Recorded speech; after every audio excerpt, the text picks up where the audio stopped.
Alors, quelle est l'évolution des marchés financiers pour le second semestre 2014?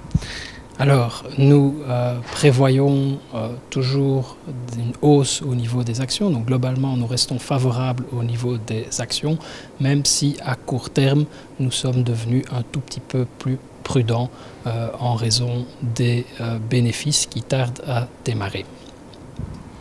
Compte tenu de l'environnement actuel, quels sont les secteurs à surveiller d'ici la fin de l'année 2014?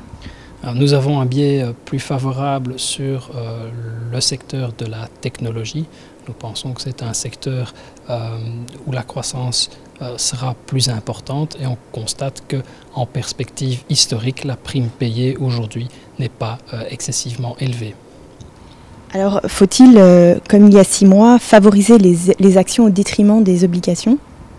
Nous favorisons les actions au détriment des obligations, simplement sur le constat qu'au niveau obligataire, il y a peu à gagner. Les taux dans la zone euro sont à des niveaux historiquement bas. Donc sur le rendement à maturité, le rendement courant, on a des niveaux de 2% ou légèrement inférieurs. Et dans une perspective de légère hausse de taux, eh bien finalement les rendements seraient négatifs en raison de cette hausse des taux. Vous regardez aussi les obligations?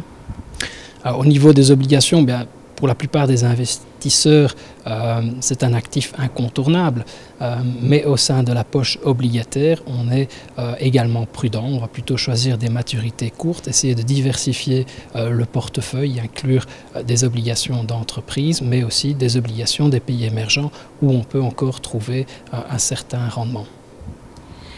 Alors, avec l'augmentation de l'indice S&P 500, pensez-vous qu'il y a un risque de bulle?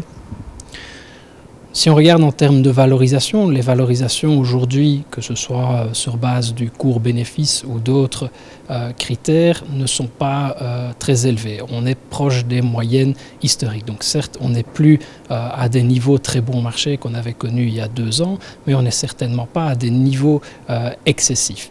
Disons que effectivement, on est devenu un peu plus prudent, notamment quand on regarde la volatilité qui a des niveaux historiquement bas.